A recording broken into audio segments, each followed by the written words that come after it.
Boa tarde, gente. Boa tarde a todos. Vamos iniciando aí o nosso momento aqui de Escola da Vida, tá bom? Eu vou orar para a gente poder começar.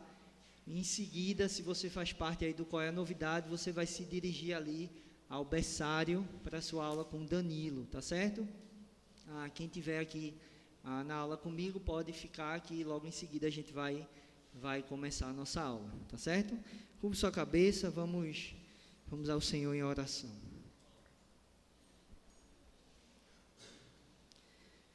Bondoso Deus, nós te louvamos, ó Pai, nós te damos graças, Senhor, pela tua bondade, pela tua misericórdia, Senhor, que se renova, Pai, a cada manhã. Nós te louvamos, Pai, por esse dia do Senhor, Pai, que o Senhor nos chama a estarmos aqui, Pai, diante de Ti, prestando o culto, Pai, que é devido ao Senhor. O Senhor nos chama, o Senhor nos atrai, Pai, a estarmos aqui na Tua presença. Muito obrigado, Senhor, por essa oportunidade de estarmos mais uma vez aqui. Te agradeço, te louvo pela vida de cada irmão meu aqui, Pai, nessa tarde e nessa noite, Pai. Que o Senhor nos abençoe, que o Senhor nos conduza, Pai, tanto nessa aula como no culto, Pai, em seguida, Pai, que a gente possa prestar um culto agradável ao Senhor, Pai. Seja conosco, ilumina, Senhor, a nossa mente, abre, Senhor, os nossos olhos, para que a gente possa compreender, Pai, as Tuas verdades, para que a gente possa enxergar, Senhor, a Tua beleza. Essa é a nossa oração em nome de Jesus, Pai. Amém. Amém. Quem for do Qual é a Novidade pode, então, se dirigir ao berçário. E a gente vai, então, dar início à nossa aula aqui.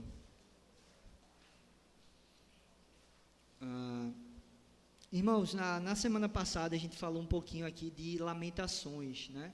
Acabou que a nossa aula foi um pouquinho mais corrida, né? Devido aí às mudanças. E eu queria, então, antes de chegar em Cântico, fazer uma revisão aqui de alguns pontos fundamentais que a gente viu na aula passada acerca de Lamentações. Então, pode colocar aí já, Daniel, o texto.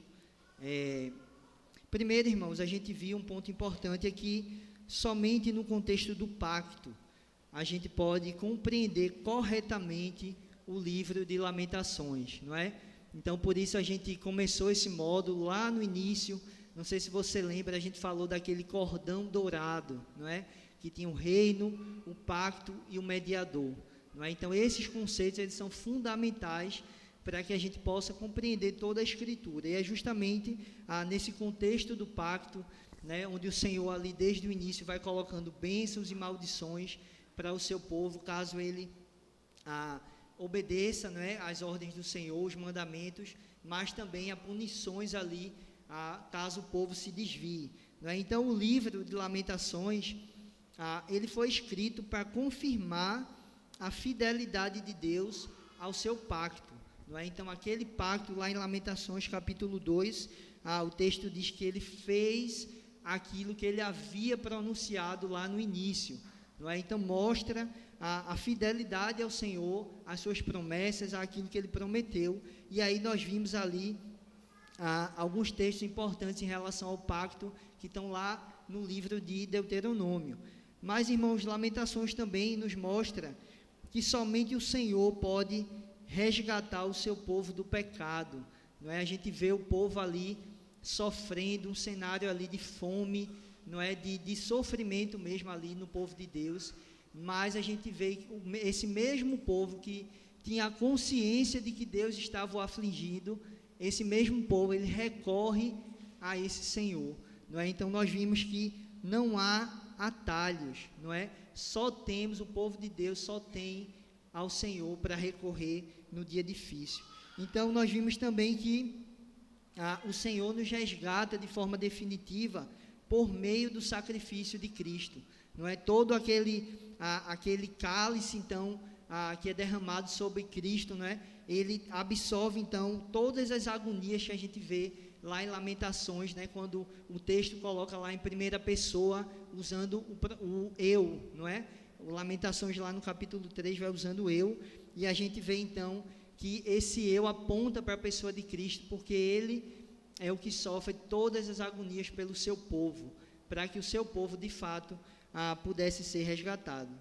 E, por fim, também, irmãos, a gente viu que Lamentações nos ensina a prantear de modo piedoso, com reconhecimento de pecado e também com a esperança, não é? Então, a gente viu o reconhecimento de pecado e o pedido de misericórdia como algo em comum com os salmos, não é? A gente vê muito ali em Lamentações, mas a gente percebeu que existe um modo de prantear que é piedoso, não é? Então, se existe um modo que é piedoso, existe também um modo que não é piedoso, não é? Quando você não reconhece os seus pecados, quando você não permanece com a sua esperança no Senhor.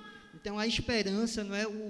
Jeremias vai falar lá em Lamentações que eu quero trazer à memória aquilo que pode me dar esperança, não é? Então, a esperança é um fator fundamental no momento do choro, no momento do sofrimento cristão, não é? Nós não ficamos desesperados, não é? A esperança, ela precisa sempre estar presente, assim como o reconhecimento de pecado, não é? Porque o texto diz, de que se queixa o homem vivente? Cada um se queixe dos seus próprios pecados. Então, nós não temos que nos queixar do Senhor. Se a gente tiver de se queixar de alguma coisa, que seja dos nossos pecados. Então, existe um modo de chorar, um modo de prantear que é piedoso, segundo a palavra de Deus, não é? A gente viu aí como ela é abrangente nesse sentido. Todas as áreas da nossa vida, elas são reguladas pela palavra do Senhor.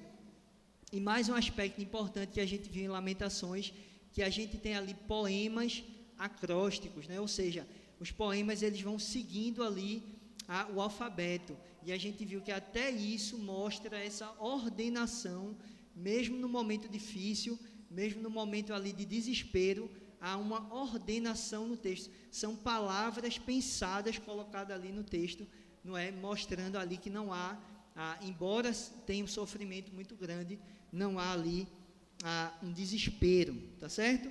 Então, revisando aí essas partes de Lamentações, a gente vai chegar no nosso livro de hoje. Pode passar aí, Daniel, que é o livro de Cântico.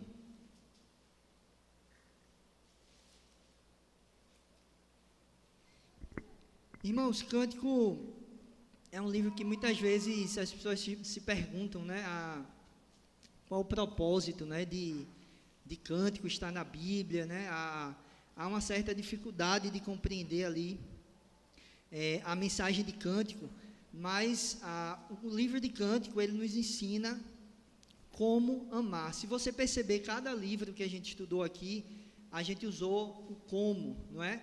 Provérbios foi como caminhar no caminho do Senhor, Eclesiastes, como lidar com as frustrações da vida, Jó, como lidar com situações difíceis, Lamentações, como prantear, e Cântico aqui, então a gente chega como amar, porque esse é um aspecto, irmãos, que é fundamental da nossa vida, tá certo? Faz parte da vida de todos nós, não é? Então, esse livro, ele é inspirado por Deus, ele é autoritativo, e ele não está na Bíblia por acidente, não é? Ele tem, sim, algo a nos ensinar, algo que é importante a nos ensinar, tá bom? Mas a gente precisa, então, compreendê-lo aqui de forma bíblica, tá bom? Então, vamos passar aqui, primeiro, irmãos, em relação ao contexto e à autoria, não é? Pensando aí nesse nome, Cântico dos Cânticos, é a ideia de apresentar o cântico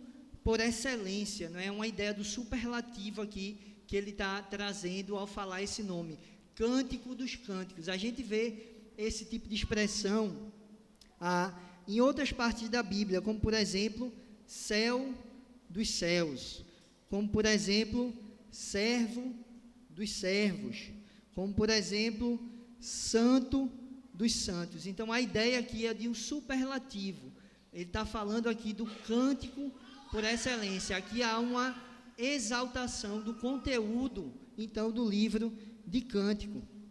E aqui, irmãos, eu trouxe uma frase aqui de um ímpio, não é?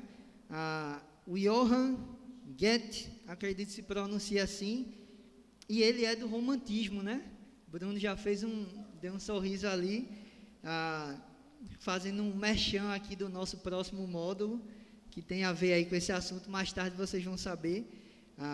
Mas aqui há um escritor alemão, não é, que não é um crente, mas ele reconhecendo aí essa beleza que há no livro de Cântico, não é? Então ele diz: a expressão mais terna e inimitável de um apaixonado, o mais gracioso amor que chegou até nós. Então veja, até mesmo o ímpio aqui, reconhecendo essa beleza que há no livro de Cântico, não é, a forma como ele é escrito, a forma poética, não é, a intensidade como o livro de Cântico, ele traz as imagens para a gente, não é? Então a gente vê aqui,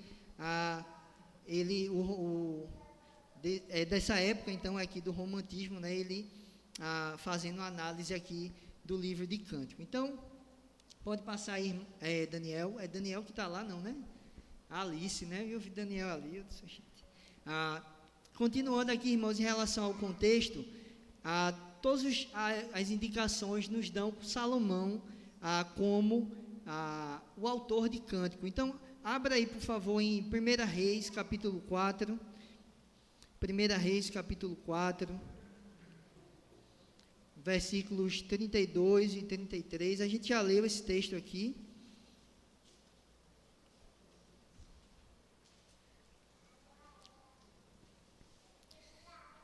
Primeira Reis, capítulo 4, versículos 32 e 33. Diz assim: compôs 3.000 provérbios, foram os seus cânticos 1.005.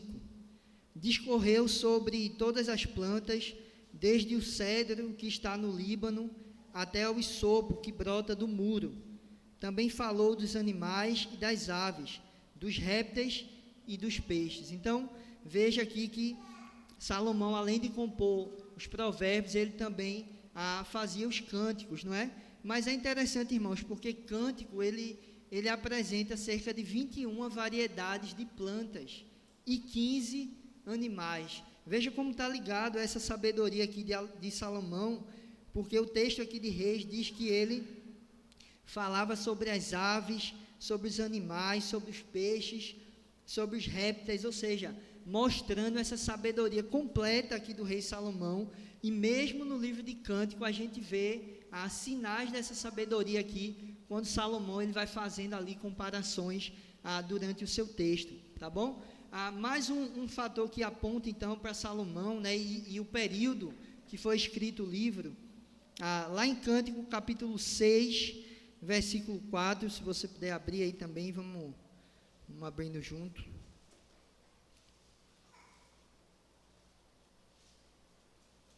Cântico 6, 4.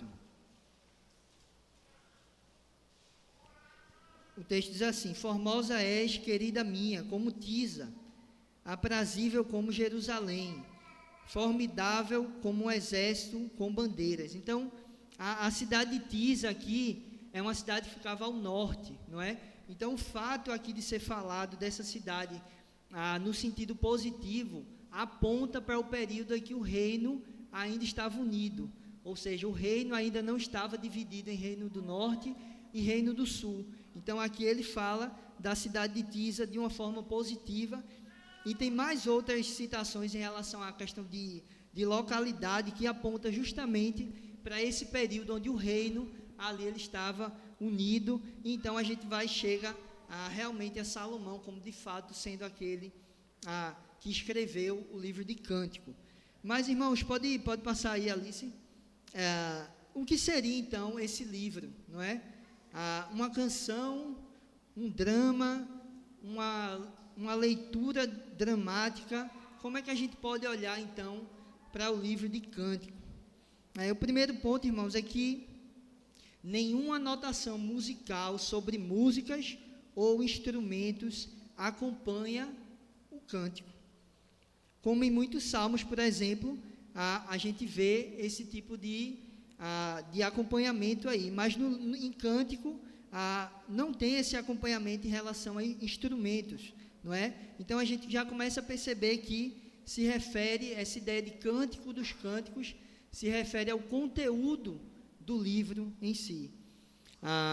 Um aspecto também que poderia ser levantado é: será que esse livro nos traz um drama, uma encenação, alguma espécie de teatro? E a resposta é que não também. Ele nunca foi destinado a ser, por exemplo, encenado, tá certo? Para os semitas e os hebreus especificamente, o drama, como a gente conhece, ele não era conhecido por eles. Então a gente não tem aqui nada que indique que essas cenas elas seriam encenadas, que teriam uma espécie de teatro ali, tá bom? Então o que a gente chega à conclusão aqui é que o livro de Cântico ele foi feito para ser recitado, não é? A gente tem aqui então uma leitura dramática durante esse livro, e a ideia é que ele seja de fato recitado, apesar desse nome Cântico dos Cânticos, não é? Esse nome nos leva a essa ideia de que talvez a gente tivesse ali uma música, mas a ideia é que ele fosse então recitado, não necessariamente uma canção, não necessariamente alguma coisa que pudesse então ser encenada, ok? Pode passar, Alice. Então, caminhando aqui para a gente entender aqui um pouco mais, a gente tem então um noivo e uma noiva, não é? Diferentemente de Jó, porque Jó você tem uma introdução ali, falou fulano de tal, falou fulano de tal.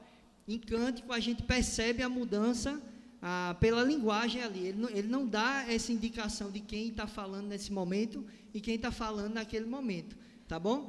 Então a gente tem ali o noivo e a noiva e a presença de um coro. Isso é interessante, tá? Porque se você observar aí, está no slide aí também, capítulo 5, versículo 9, isso aqui são só alguns exemplos, tá, irmãos? Que é o teu amado mais do que outro amado, ó tu, a mais formosa entre as mulheres, que é o teu amado mais do que outro amado, que tanto nos conjuras. Perceba aqui que ele está falando ali no plural, é uma espécie de coro de mulheres que fala nesse momento, e a gente não tem só esse diálogo entre o noivo, ou o homem e a mulher, o noivo e a noiva, como a gente possa aqui chamar. Capítulo 6, versículo 1 também, para onde foi o teu amado, ó mais formosa entre as mulheres? Que rumo tomou o teu amado? E o buscaremos contigo. Perceba aqui, esse aspecto aqui do plural também sendo trazido aqui, como uma espécie, então, de coro, não é? Algumas interpretações vão divergir em relação à quantidade de personagens que tinha ali, não é? Mas nós vamos seguir essa interpretação que nós temos ali, o homem, a mulher, o noivo e a noiva, e nós temos então esse coro ali, que seria, a gente vai chegar nessa parte mais na frente, que seriam de mulheres ali, que seriam aprendizes, tá certo? A gente vai chegar nesse momento. Alice, pode passar aí. Então, irmãos, a gente tem algumas estruturas de interpretação do livro de Cântico, tá certo? A gente tem a alegórica, a tipológica, a secular e a histórico-redentiva, tá? A alegórica, irmãos, ela pode nos levar a suposições fantasiosas, já que não há uma regra ali de interpretação muito bem definida, tá certo? Então, a alegórica, ela meio que fica ao Deus dará, tá certo? E Calvino é um dos que rompeu com esse tipo de interpretação, porque muitos seguiam essa interpretação aqui alegórica, e Calvino é um dos que rompem, então, com esse tipo de interpretação, que causa, na verdade, mais confusão do que segurança a gente ao ler o livro. Existe também um tipo que é a tipológica, tá? A tipológica, ela olha como um evento real, né, da vida de Salomão, mas que pretende o tempo todo mostrar a relação de Cristo com a igreja, não é? Então ela vai falando ali que aqueles detalhes, na verdade, esses detalhes eles estão apontando para a relação de Cristo com a igreja, não é? Mas aí acaba que a gente cai numa situação difícil em algumas cenas, em algumas partes do livro, tá certo? Essa interpretação, irmãos, a tipológica, ela é seguida, eu estou falando aqui com muito cuidado dela, porque ela é seguida por muitos bons teólogos, eles olham essa aqui como sendo a melhor. Se você for na Bíblia, por exemplo, a Herança Reformada, que é organizada pelo Joel Bick, todo ali os comentários, eles seguem essa linha tipológica, tá? A gente vai seguir a do Palmer Robertson, que é a histórico-redentiva aqui, mas eu queria deixar essa observação aqui, para que você não se assuste ao se deparar também com essa interpretação. Existe também a secular, que seria uma interpretação que ela tira qualquer aspecto religioso ou espiritual do texto, não é? Então, a secular seria olhar o livro como se não fosse um livro inspirado por Deus, não é? E, obviamente, que não é também a que nós seguimos. Então, a gente chega na histórico-redentiva, não é? Que é a que o Palmer Robertson adota aí no livro. Pode passar, Alice. A histórico-redentiva, irmãos, ela olha da seguinte forma para o livro de Cântico. Cântico deve ser considerado no contexto mais amplo da história, confirmando a obra redentora de Cristo, que reconstitui o relacionamento conjugal. Então, nessa interpretação histórico-redentiva, a gente olha para o texto, de fato, como uma relação de um homem com uma mulher, mas na perspectiva da redenção conquistada por Cristo. Então, o propósito do livro é focar no amor entre um homem e uma mulher redimidos, tá certo? Aqui a gente tem uma ligação aqui muito, muito forte com o mandato social. Esse relacionamento entre o casal mostra um dos maiores atos criativos de Deus, tá certo? Então, a gente tem aqui uma referência a Hebreus, não é? Que diz: digno de honra é o matrimônio, bem como o leito sem mácula. Então, a ideia aqui que o Palmer Robertson traz em relação à interpretação histórico-redentiva a gente olha para o texto, olhando de fato como uma relação entre um homem e uma mulher, mas essa relação redimida pela obra do Senhor Jesus. A gente está olhando, então, nesse aspecto mais amplo da redenção que há em Cristo.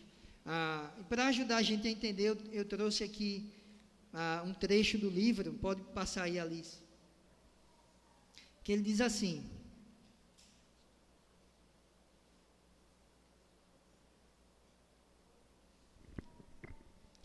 se Cânticos comunica efetivamente a verdade de Deus sobre a ternura, respeito mútuo, a exclusividade, a grandeza que é manifestada nas intimidades do amor humano entre um homem e uma mulher no contexto mais amplo da obra redentora de Deus, então essa peça de literatura inspirada não necessita de mais nada.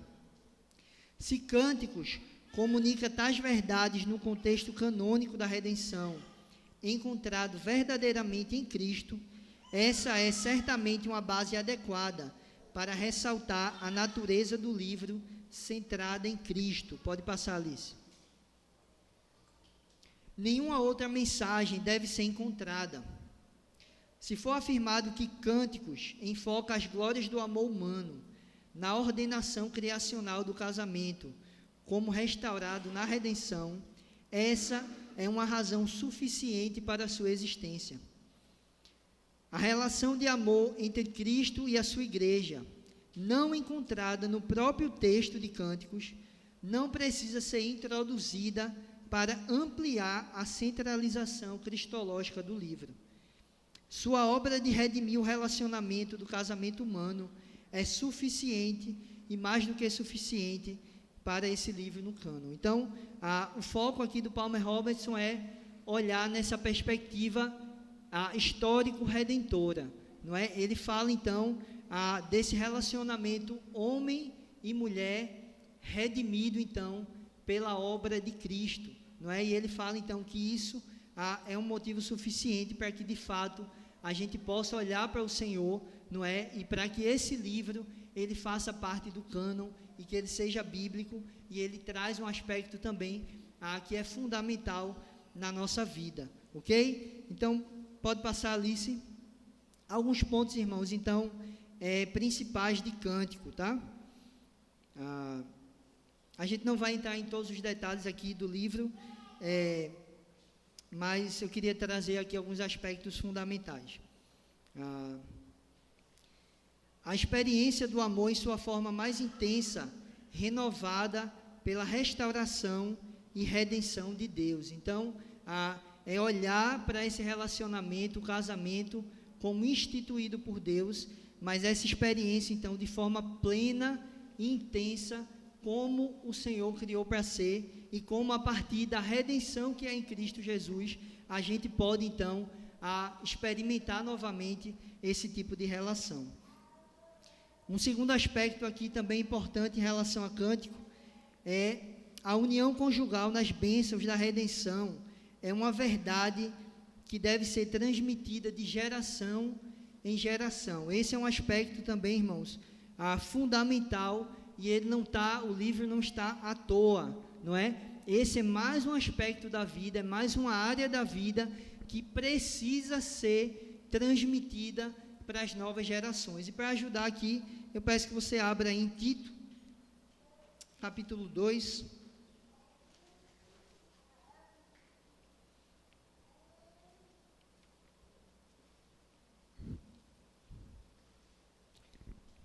Tito, capítulo 2, versículos 3 e 4. Quem achou pode ler aí, Tito, capítulo 2, versículos 3 e 4.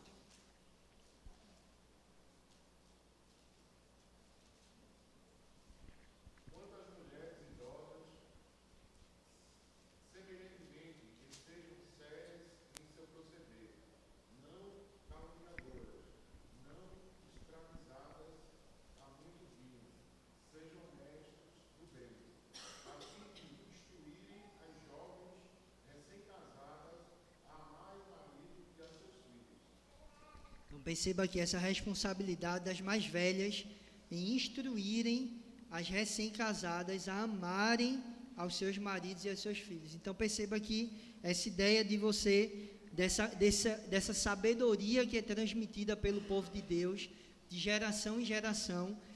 O livro de Cântico, ele também nos traz essa ideia. Esse é um ponto, essa é uma área da nossa vida que precisa ser que os filhos, que as crianças, elas precisam ser instruídas, não é? E é uma área, irmãos, de fundamental importância, né? Eu lembro que a gente comentou isso um pouquinho numa reunião dos homens, não é? Quando a gente estava pensando nesse assunto, né? Principalmente as crianças aprenderem fora de casa, né? Como isso é pernicioso, como isso é problemático, não é? Porque elas vão ter contato com aquilo que não é bíblico, não é? Então essa importância dos pais, das mães, de fato colocarem esse assunto também, que é essa relação homem e mulher, como pauta também, como ensino ali, de forma adequada à idade dos filhos e das crianças. Mais um aspecto aqui, o casamento monogâmico como instituído por Deus, onde homem e mulher se comprometeram exclusivamente um para o outro, tá? Então a gente vê ali alguns aspectos de Cântico falando: eu sou do meu amado e o meu amado é meu. Então a gente vê esse aspecto aqui da exclusividade no relacionamento homem e mulher, não é? Aqui no livro de Cântico.